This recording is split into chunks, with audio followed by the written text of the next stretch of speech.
वस्तु का परिणमन रुकता नहीं है। रोकने का प्रयास भी कर लें तो भी उसके परिणमन को हम रोक नहीं पाएंगे। ठीक है, व्यवस्थित है। ये सिद्धांत है, प्रत्येक वस्तु परिणमनशील है और परिवर्तन जो होता है वह स्मृति का विषय बन सकता है, किंतु अनुभूति जो होती है वह वर्तमान की हुआ करती है। अतीत की स्मृति अलग विषय है और उसका संवेदन जो होगा वह वर्तमान में ही हुआ करता है। किंतु स्मृति के माध्यम से भी कर्म का अर्जन करता रहता है संसारी प्राणी। वर्तमान में जीना उसको पसंद नहीं है, हमेशा अतीत की स्मृति और अनागत की आकांक्षा को लेकर के जीता है, इसलिए उसका जीवन स्वाधीन नहीं हो पाता। कर्म का उदय भिन्न भिन्न क्षेत्रादि के निमित्त को लेकर के वह बंधा हुआ कर्म का उदय आ जाता है तो वह अपना फल देता है। वह फल नहीं देता, उदय में आकर के वह निकल रहा है और उदयागत कर्म को झेलने की क्षमता संसारी प्राणी के अंदर नहीं है। कर्म का उदय भी हो और इसके उपरांत भी उस कर्म के उदय से हम प्रभावित न हो, इतना प्रयास करना है। लेकिन ये प्रयास अभी तक न हुआ, होने की उम्मीद है।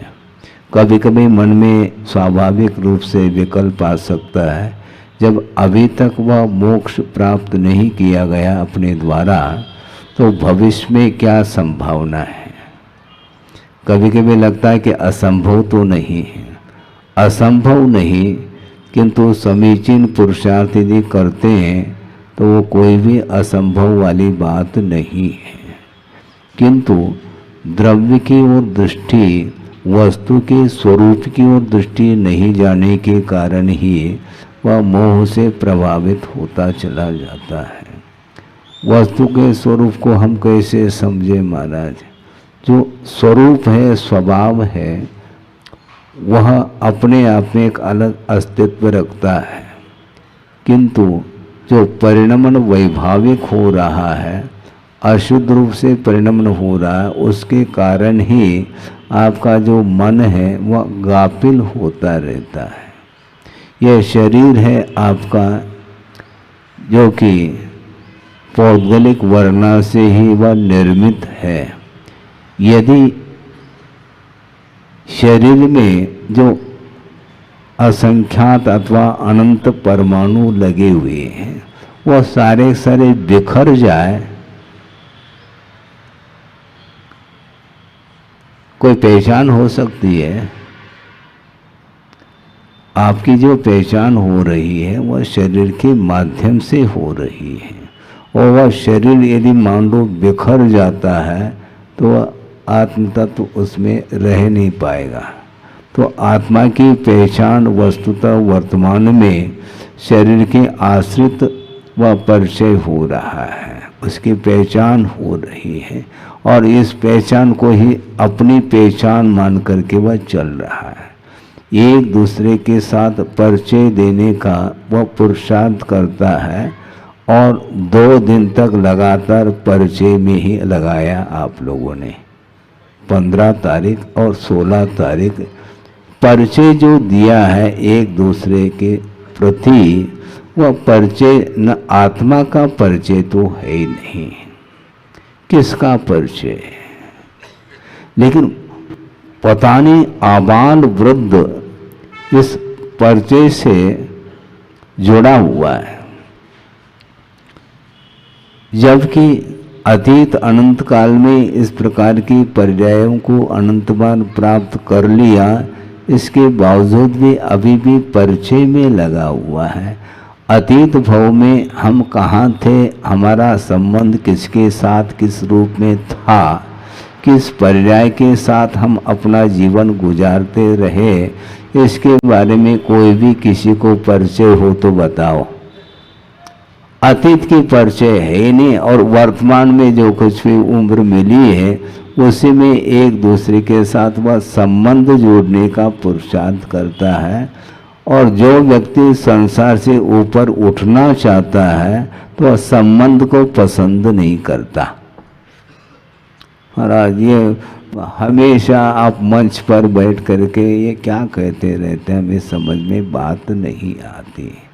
हमारी बात कहो ऐसा आप कह सकते हैं, आपकी बात इसलिए नहीं कह सकता कि आप चाहते क्या हैं, उसके अनुरूप हम उपदेश देंगे। आप क्या चाहते हैं, क्योंकि दुकान अपनी है, ग्राहक आप लोग हैं।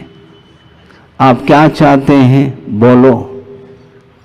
संसार में बने रहना चाहते हैं क्या संसार से ऊपर उठना चाहते हैं, अपना आत्म कल्याण करना चाहते हैं क्या इसी संसार में रहना चाहते हैं। आपकी इच्छा क्या है, क्योंकि इच्छा के अनुरूप ही उपदेश दिया जा सकता है।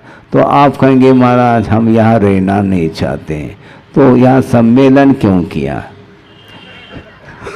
आप रहना भी न चाहो और सम्मेलन, दोनों बात विरोधाभास लग रहा है मुझे। आप संसार में रहना आपको यदि पसंद नहीं है तो संबंध को जोड़ने में आपका मन क्यों लग रहा है, उसमें क्यों हर्ष का अनुभव करता है। ये किसका परिणाम है, ये मोह का ही परिणाम है, ये ज्ञान का परिणाम नहीं, बल्कि वह ज्ञान मोह से जो प्रभावित है उसके कारण ही इस प्रकार वह उसकी दृष्टि बाहर की ओर जाती है, भीतर नहीं आ पाती। भीतर आना बहुत कठिन है। ये निरंतर ये भौतिकता बढ़ती चली जा रही है और आप फोटो लेते हैं, आत्म तत्व आ रहा है उस फोटो में, कोई पहचान है उसकी नहीं है, फिर भी शरीर को ही वह अपना स्वरूप मान रहा है, जबकि इससे भिन्न उसका स्वभाव है। इस प्रकार अज्ञान के कारण, मोह से प्रभावित होने के कारण जो चाहता है वह उसे नहीं मिल पाता है। और चाहते क्यों है? हर क्षेत्र में जब आप पुरुषार्थ कर रहे हैं तो यहाँ पर पुरुषार्थ को धार्मिक क्षेत्र में गौण क्यों किया जा रहा है? एक एक कार्य आपके पुरुषार्थ के अधीन है, तो धार्मिक क्षेत्र में भी पुरुषार्थ कर लेना चाहिए, समीचीन पुरुषार्थ, आत्म पुरुषार्थ। फिर बाद में चाहने की कोई आवश्यकता नहीं पड़ती। कल भी हमने यही बात कही थी कि चाहो नहीं, लक्ष्य बना लो।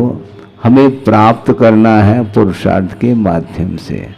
अर्थ पुरुषार्थ कर लेता है संसारी प्राणी, काम पुरुषार्थ भी कर लेता है, धर्म पुरुषार्थ भी कर लेता है। इसी प्रकार मोक्ष पुरुषार्थ की बात करो। कल्याण की बात करना चाहते हैं और बार बार आप घोषणा भी कर रहे हैं, अनाउंस कर रहे हैं 1 दिसंबर से 7 दिसंबर। वो क्या है, वह किसका परिचय उन दिनों में होगा? इन 7 दिनों में किसका परिचय होगा हमें बताओ। उसके पहले ही 2 दिन अपने परिचय दे दिया दुनिया को। हाँ, हमारा ये स्वरूप है, हमारे ये स्वरूप है, आदि आदि। बड़ी विचित्र दशा है कि जीव गर्भ में आया है और वहीं से प्रारंभ हो जाता है उसके संबंध को लेकर के। इसका संबंध किसके साथ करना, लेवल स्टेटस बनाता है वो बस जोड़ देता है। किससे जोड़ता है? रूप लावण्य से जोड़ता है, धन संपदा से जोड़ देता है। यदि फुल फैसिलिटी है तो उसके साथ अपना संबंध जोड़ने का वो पुरुषार्थ करता है। हमें कभी कभी हंसी भी आती है और विस्मय भी होता है कि लड़के की शादी संबंध जोड़ना चाह रहा है किसके साथ? एक कन्या के साथ। इतना ही संबंध होना चाहिए, नहीं रूपवती कन्या। हमें बात समझ में नहीं आती, अरूपवती भी कोई होती है क्या कन्या? शरीर वस्तुतः वह रूपी पदार्थ है, फिर उसमें और क्या रूपवती, अर्थात विशिष्ट रूप को लेकर के उसका ध्यान जा रहा है। तो इस प्रकार वह चयन करता है। जिस प्रकार फल आदि खरीदते हैं तो उसमें भी चयन करते हैं, आपका मन बेचैन रहता है, तो ये ठीक नहीं, ये ठीक नहीं, और उसमें वैरायटी की ओर दृष्टि जाती है। तो एक क्लास का होना चाहिए, तो ठीक है। क्लासिफिकेशन क्यों है? ये वर्गीकरण क्यों है? शरीर पाया है और पुनः उसमें भी इसका शरीर अच्छा है, इसका रूप लावण्य, वो ये सारा सारा ध्यान किस ओर जा रहा है? संसार की ओर ही उसकी दृष्टि है। पर ऐसी स्थिति में हम संसार में नहीं रहना चाहते, ऐसा कहना कहाँ तक उचित है? यदि रहना नहीं है तो उसमें इस प्रकार फैसिलिटी की आप बात क्यों करते हैं? लेकिन ये होता है, ये मोह का ही एकमात्र प्रभाव है, इसमें कोई भी अपवाद नहीं है। सबसे अच्छा दिव्य यदि शरीर मिलता है तो वह सौधर्म इंद्र को भी नहीं मिल पाता है। ऐसा शरीर तीर्थंकरों का होता है। इतने ही परमाणु थे, इस प्रकार भी स्तोत्र में पाठ आप पढ़ते हैं, ये शांत राग रुचि परमाणु वेस्तम निर्मापिता त्रिभुवनिक, हाँ ऐसा कहा। तो उतने परमाणु थे, तो उतने परमाणु थे तो वह दिव्य शरीर का निर्माण हुआ है पुण्य के उदय में, किंतु वह शरीर भी विनाश को प्राप्त होता है। बाद में क्या होता है? केवल ज्ञान होगा, हाँ हो गया, और मोक्ष को भी प्राप्त कर गए, और सारा सारा शरीर कपूर की भांति वह विलीन हो जाता है और नख और केश रह जाते हैं। उसका दाह संस्कार करने के लिए अग्नि कुमार देव आते हैं। वो सारा सारा शरीर वो कहाँ चला गया? इसलिए मैं ये कह रहा था कि परमाणु बिखर जाते हैं, बिखरना इसका स्वभाव है। पूरण और गलन, संगठन और विघटन ये पुद्गल का स्वरूप है। जब यह विघटित होगा, आप नहीं चाहते हुए भी यह बिखर जाने वाला यह शरीर है, तो ऐसी स्थिति में उसके प्रति जो आकर्षण बना हुआ है यही संसार के लिए कारण है। संसार से ऊपर उठना है तो शरीर को पड़ोसी बनाना पड़ेगा। बहुत कठिन नहीं है, हाँ तो भर देंगे आप, लेकिन बहुत कठिन होता है।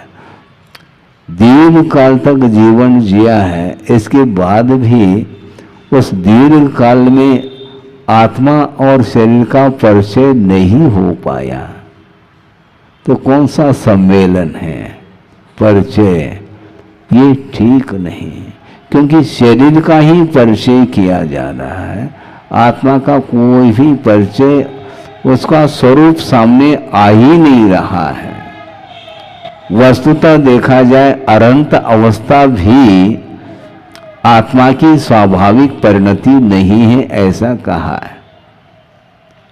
क्योंकि अनंत अवस्था भी वह दृष्टि का विषय बनता है। वह सशरीरी है, सकल परमात्मा है, और निकल परमात्मा सिद्ध अवस्था है। सिद्ध अवस्था प्राप्त होने के उपरांत वह आत्म तत्व व इंद्रियातीत हो जाता, किसी भी इंद्रिय के माध्यम से उसका परिज्ञान संभव नहीं है। वह अदृश्य है, अमूर्त है, अरूपी है, उसकी कोई गंध ही नहीं। हाँ, तो ऐसी स्थिति में संसार में रह करके संसार से ऊपर उठने के लिए स्वरूप का परिज्ञान होना बहुत आवश्यक नहीं, अनिवार्य है। उसके बिना संसार के प्रति उदासीनता नहीं आ सकती। प्रतिकूलता के ऊपर प्रतिकूलता आती गई, मान लो कर्म के उदय से, महाराज संसार अच्छा नहीं लग रहा है। अच्छा, प्रतिकूलता में अच्छा नहीं लगता, और अनुकूलता में उम्र कम पड़ती है, उम्र और ज्यादा होना चाहिए, बड़े मुश्किल से 60, 70, 80 तक पहुंचे नहीं, बस अवस्था ढल गई। बाल्य अवस्था आती है, चली जाती है, किशोर अवस्था आती है, वह भी चली जाती, युवा अवस्था आती, वह चली जाती, प्रौढ़ अवस्था आती, वो भी चली जाती, और वृद्धावस्था आती है तो ले जाती वो। उसके बाद कोई अवस्था ही नहीं, उसके बाद कोई अवस्था नहीं, जाना है उसको, और सामने दिख रहा है। वह हरा भरा वृक्ष कब तक रहेगा? निश्चित रूप से वह ढलेगा और एक दिन वह वृक्ष धराशायी हो जाता है। उसी प्रकार यह परिणाम कभी रुकेगा नहीं। इस परिवर्तन को देखते हुए ही संसार से ऊपर उठने का भाव उस व्यक्ति के अंदर आता है जिसने वस्तु के स्वरूप को जान लिया है। अभी तक वह परिज्ञान नहीं हो पाया, अभी भी वह मेरी पर्सनालिटी देखो कहता है। अच्छा, आपकी कौन सी पर्सनालिटी, ये तो बताओ आप, आत्मा की कौन सी पर्सनालिटी है? आपकी पर्सनालिटी फिर जब अवस्था ढल जाती है उस समय भी तो पर्सनालिटी होगी कुछ, पर आज वो देखने लायक नहीं है। बाल्यावस्था में देखता है आईने में तो लाल सुर्ख गाल, गोल गोल कपोल है, बाद में ढल जाते हैं गाल, फिर बाद में देखने लायक नहीं रहता। वृद्धावस्था में वह लाठी हाथ में लेकर के चल रहा है, कमर टेढ़ी हो चुकी है और गर्दन हिल रही है। तो उस आईने में देखो ना उस दृश्य को, वो देखने में देखते हैं तो अच्छा नहीं लगता, उदासी है चेहरे पर। ऐसा क्यों? क्यों मत पूछो तर्क से, स्वभाव रहता दूर। स्वभाव कभी भी तर्क गोचर नहीं हो सकता। ऐसा क्यों, ये मत पूछो, क्योंकि ये स्वभाव है, वस्तु का स्वरूप है, उसको हम उससे बच नहीं पाएंगे। आप कितने भी अच्छे अच्छे पौष्टिक वस्तुओं का सेवन करो, किंतु आपकी पर्सनालिटी ढलेगी। आप हलवा खिलाओ, पूड़ी खिलाओ, ड्राई फ्रूट्स खिलाओ, डाइजेशन समाप्त हो गया तो वह पचेगा ही नहीं, बचेगा वो है?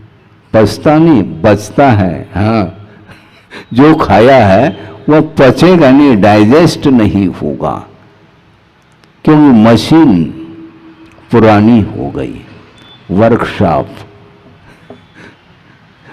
नया शरीर चाहिए तो ठीक है, मरण के उपरांत ही नया शरीर मिलेगा। मशीन है, कोई गाड़ी है आपकी और टायर मान लो घिस गए तो दूसरा टायर लगाते हैं, तो लेकिन ये टायर जो है ना, इसको बदल नहीं सकते, कोई जोड़ नहीं सकते, इसमें निश्चित रूप से नया ही मिलेगा। तो बार बार जन्म मरण जो हो रहा है ये मोह का ही एकमात्र परिणाम है। इसलिए जन्म और मरण से ऊपर उठने के लिए यह जैन धर्म जो है वह आपके लिए शरण लेने योग्य है। एक श्लोक आता है कि संसारी प्राणी क्या क्या सोचता है, वो वर्तमान में नहीं जीता, भविष्य की आकांक्षा उसके अंदर हमेशा पलती रहती है। कवि ने कल्पना की है, एक रूपक रखा है सामने, उसको आपके सामने रखना चाह रहा हूं कि यद्यपि संगी पंचेंद्रिय के अंदर ही विचार विमर्श करने की क्षमता रहती है, एक इंद्रिय से लेकर के असंगी पंचेंद्रिय तक वह ज्ञान का परिणमन जो है वह मन के अभाव में चल रहा है। लेकिन कवि ने ये कल्पना की है और श्लोक में भाव प्रदर्शित किया है, वह ये है कि रात्रि गमिष्यति भविष्यति सुप्रभातम,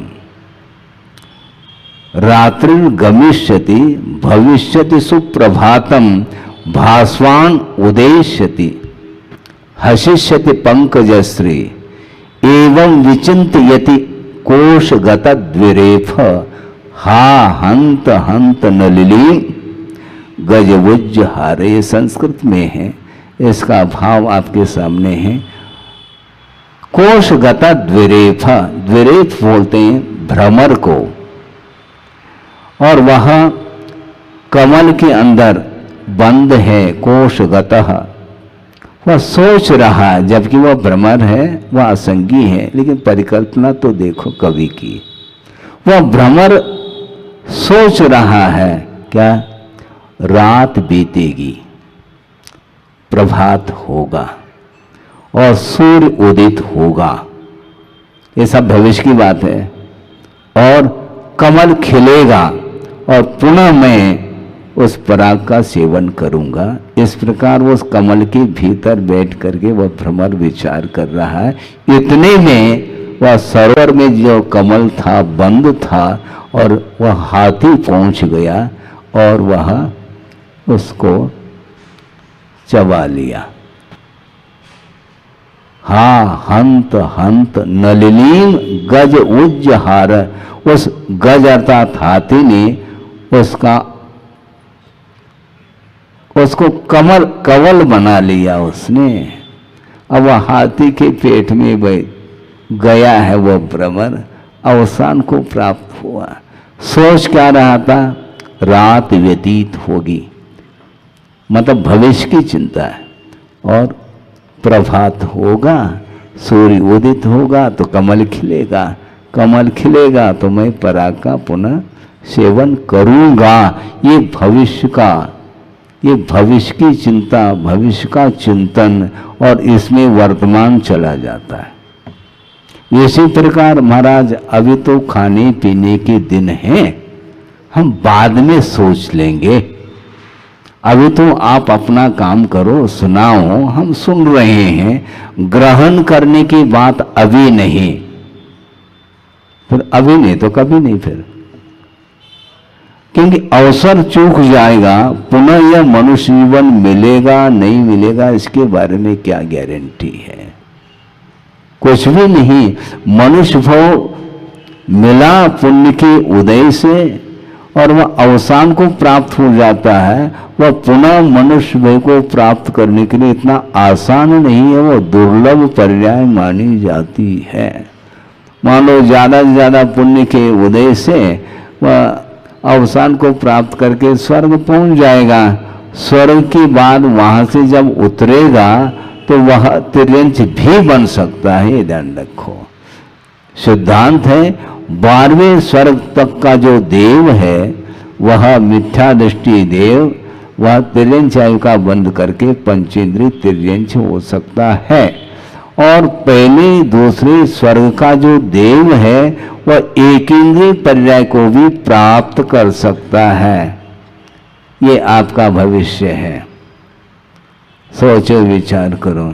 इसलिए जो पर्याय मिली है धर्म साधन करने के लिए उसका पूर्णतः सदुपयोग कर लेना चाहिए। बाद में हम कर लेंगे कुछ नहीं होगा। वर्तमान में जीवो, भविष्य की आकांक्षा ठीक नहीं।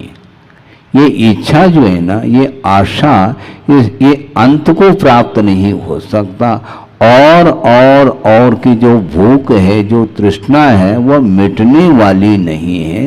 पुण्य के उदय में जो मिला है उसमें संतोष धारण करके, यह भी मेरा स्वरूप नहीं, यह भी मेरा स्वभाव नहीं, मुझसे यह पृथक है, भिन्न है, इस प्रकार निरंतर वस्तु तत्व का चिंतन करने वाला जो होता है, वही संसार से ऊपर उठ सकता है।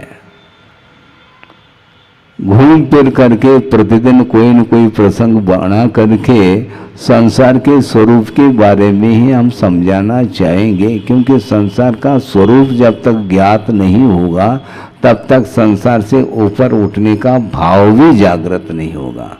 महाराज मोक्ष का स्वरूप बताओ, संसार का तो बहुत बता दिया आपने। अब मोक्ष है क्या वस्तु? जो है यह मोक्ष का स्वरूप नहीं है, यही मोक्ष का संक्षेप में स्वरूप है। ये संसार का स्वरूप है, ये बंधन है, और बंधन से मुक्ति का नाम मोक्ष है। और जो बंधन ही जिसको इष्ट है और संबंध जोड़ने में ही लगा हुआ है रात दिन, तो वह कैसे बंधन से मुक्ति को प्राप्त कर सकता है? कर्मों से बंध रहा है और दूसरे को बांध रहा है। समस्या एक और है, स्वयं तो बंधा है संसार में और दूसरे को बांधने में उसको आनंद आ रहा है। तो इसका अर्थ क्या है?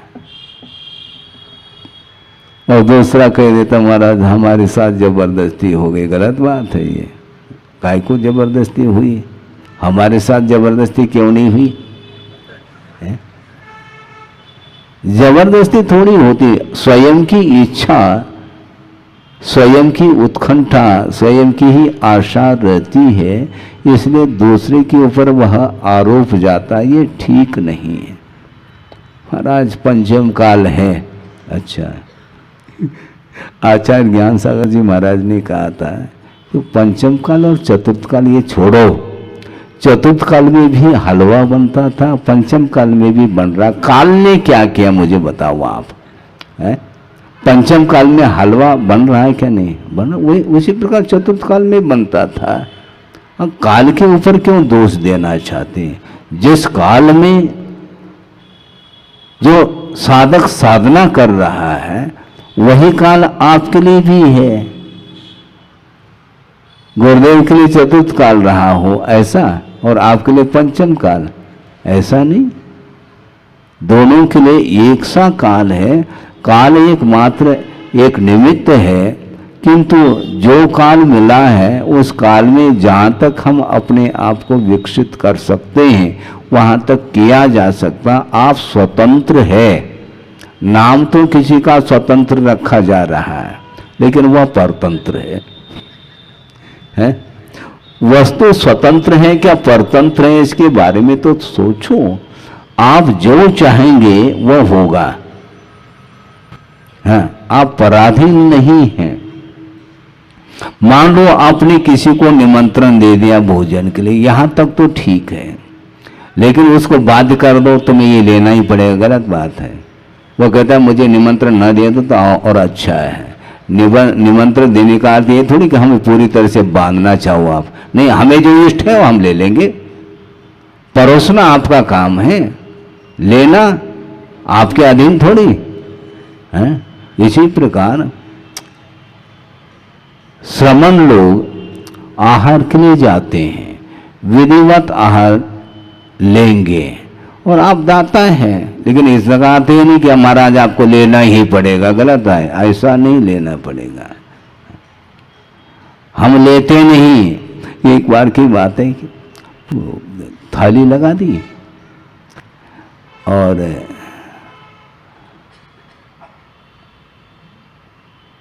हमने इस अपेक्षा से सामान उठाया नहीं, क्योंकि उसको बहुत दुख होता है। महाराज सब उठाते रहते हैं, तो हमने उठाया नहीं। फिर बाद में हमने लिया नहीं,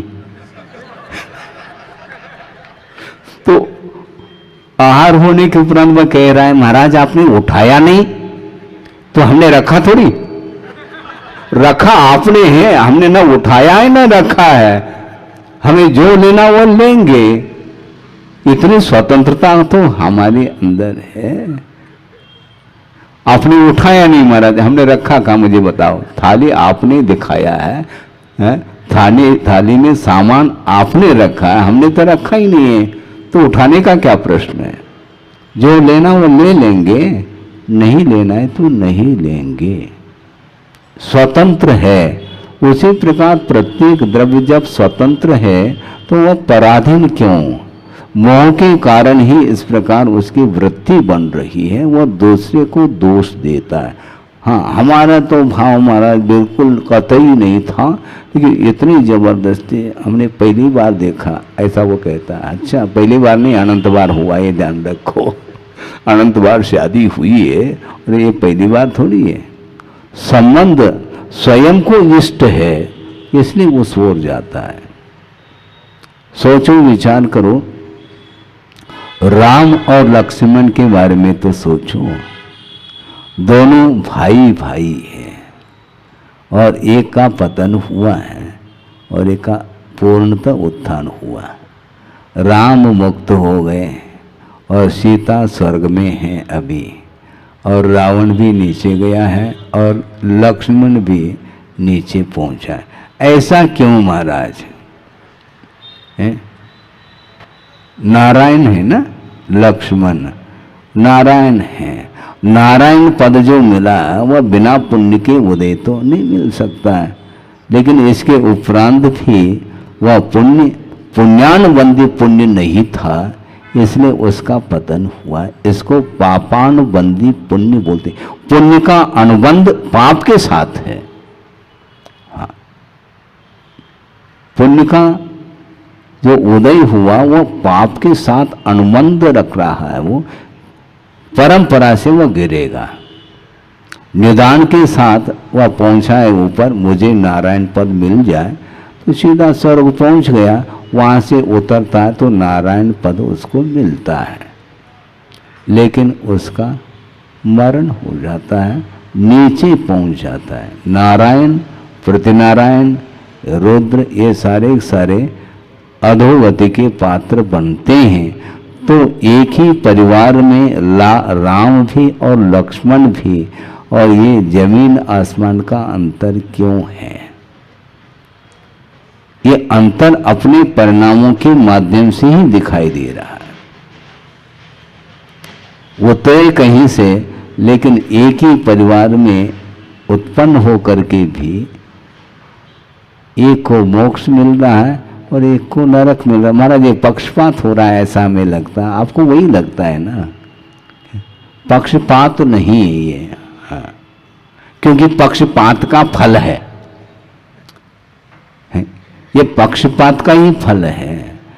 निष्पक्ष होकर के वस्तु का चिंतन करते और मोह को समाप्त करने की साधना करते तो पक्षपात थोड़ी है, इसमें कोई बात ही नहीं। तो इसलिए उत्थान और पतन की जब बात आती है तो वह केवल स्वयं के ऊपर ही निर्धारित होता है। वातावरण के अपेक्षा से, निमित्त के अपेक्षा से बहुत सारे निमित्त विपरीत भी मिल सकते हैं। इसके उपरांत भी पुरुषार्थ यदि जारी है तो वह निमित्त आपके लिए कुछ नहीं कर सकता, क्योंकि बाध्य थोड़ी होंगे हम स्वतंत्र हैं। आप जिस रूप में परिणम करना चाहें उसके लिए स्वतंत्र हैं। इसलिए गुरुदेव ने कहा था कि उदय में कथनचित परतंत्रता आ सकती है, किंतु बंध के क्षेत्र में आप स्वतंत्र हैं। हाँ महाराज, निमित्त के माध्यम से ऐसा हो रहा है। निमित्त तो सभी को मिल रहा है ना।